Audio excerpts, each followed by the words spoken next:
안녕하세요. 치과의사 닥터 참치입니다.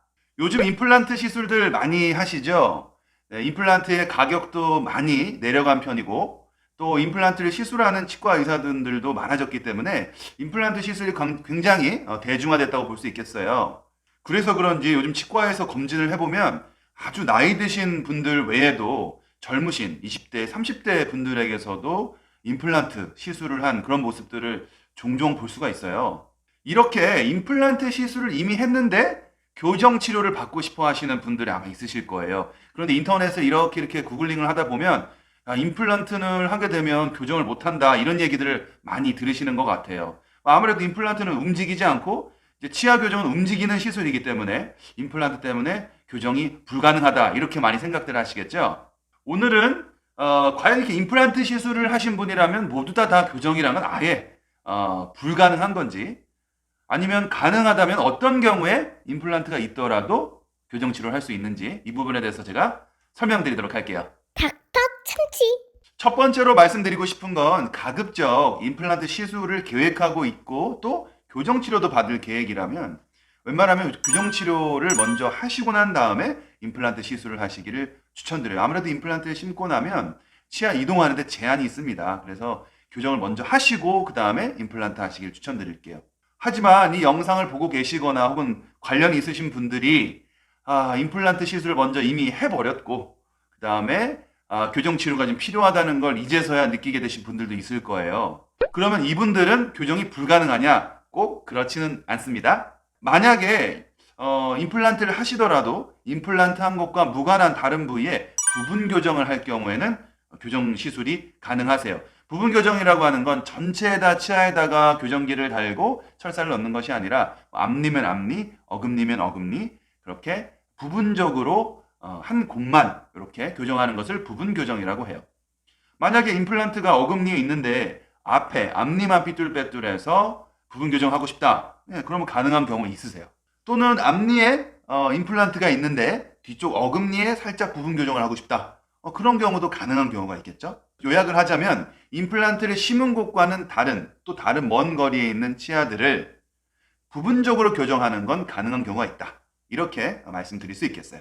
하지만 모든 부분 교정에 대해서 임플란트가 있다고 해서 다 되는 건 아닙니다. 부분 교정이 되냐 안 되냐도 굉장히 중요하기 때문에 부분 교정에 대한 이러한 내용에 대해서는 제 영상을 다시 한번 참고해 주시면 좋을 것 같아요. 닥터 참치.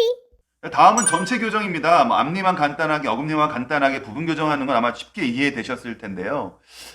내 치아는 그냥 전체적으로 치아를 다 붙이고 움직여야 될 것 같아 라고 생각하시는 분들 계시죠? 이런 분들은 그러니까 앞니만 살짝 이렇게 해주는 부분 교정이 안 되기 때문에 확실히 뭔가 치아를 이동할 수 있는 공간이 필요한데 임플란트가 딱 맞고 있네요. 그죠? 이럴 경우에는 방법이 없을까요? 제가 이 상담을 할 때 한 환자는 어떻게 말씀을 하셨냐면, 임플란트를 심었는데 이걸 그냥 뽑아주세요. 뽑고 그냥 교정 다시 하고 임플란트 할게요. 저한테 이렇게 얘기를 해주시더라고요. 물론 치아 뽑듯이 임플란트를 뽑고 교정할 수도 있습니다. 근데 임플란트는 그 심어 넣은 거 있죠. 뼈 안에 심어 넣은 이 막대기 같은 걸 그냥 쉽게 그냥 이렇게 흔든다고 빠지는 게 아니에요. 임플란트가 박혀 있으면 그 주위에 뼈까지 같이 쳐서 뽑아내야 돼. 벌써 듣기만 해도 만만치 않죠. 그래서 이 임플란트를 빼려다가 옆에 치아가 손상받는 경우도 있고요. 또 상악동이라든지 혹은 아래쪽에 있는 신경관이라든지 근처까지 심겨져 있는 임플란트는 잘못 빼다가요, 신경 손상, 또 임플란트가 상악동과 가까울 경우에는 상악동 내 염증이 생겨서 아주 심한 축농증이라든지 이런 것들이 올 수 있기 때문에, 만약에 오신다면 저는 웬만하면 임플란트를 빼지 않고 하는 그런 교정을 해드리기 원하는 거죠. 닥터 참치. 그러면 움직이지 않는 이 임플란트를 심어놨는데 어떻게 공간을 얻을까요? 답은 바로 임플란트를 심고 위에 올려놓은 보철물에 있어요. 보철물은 사이즈가 있을 텐데 이게 넉넉할 경우에 이 머리통 있죠, 크라운 부분, 이 양쪽을 조금 갈아내서, 이건 자기 치아 아니니까요, 좀 갈아내서 크기를 작게 만들면 공간이 생기겠죠. 그 공간으로 치아 배열을 하는 거예요. 하지만 이 경우가 가능하려면요, 임플란트 위에 이 씌워놓은 보철물의 크기가 어느 정도는 돼야 돼요. 여유가 있어야 됩니다. 너무 작으면 더 이상 줄일 수가 없거든요. 그러니까 어느 정도 큰 이러한 부분일 때 가능하다. 이렇게 설명을 드릴 수 있겠고요. 하지만 뭐 교정에 따라서는 그 보철물 위에 크라운을 다듬어서 공간을 얻어서 배열을 할 수는 있긴 하지만 뭐가 또 하나의 문제냐면요. 모든 치아는 3차원적으로 다 움직이는데 이 임플란트는 움직이지 않잖아요.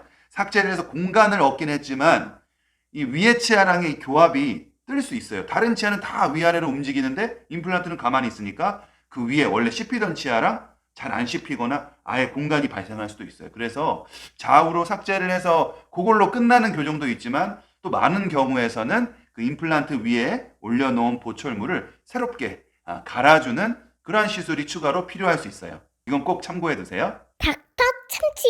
그러면 여러분 저한테 말씀하실 수 있겠죠. 그러면 교정하는데 비용도 있는데 임플란트 위에 보철물까지 새로 해야 되니까 비용이 추가가 되겠네요. 맞아요. 추가는 됩니다. 하지만 임플란트 자체를 뽑아내는 그 어마무시한 수술을 하지 않고도 그리고 또 나는 완전히 임플란트 때문에 교정을 포기했어 라는 곳에서 교정을 할 수 있다는 것만 해도 엄청난 거죠. 그래서 여러분 무조건 임플란트 있다고 교정을 포기하지 마시고 먼저 교정 전문의를 찾아가서 상담을 받으시기를 추천드릴게요.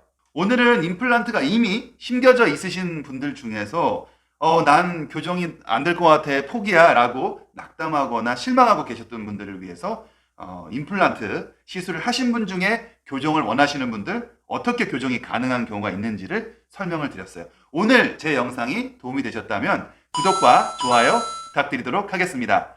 지금까지 참 쉬운 치아 교정 치과의사 닥터 참치였습니다. 안녕히 계세요, 여러분.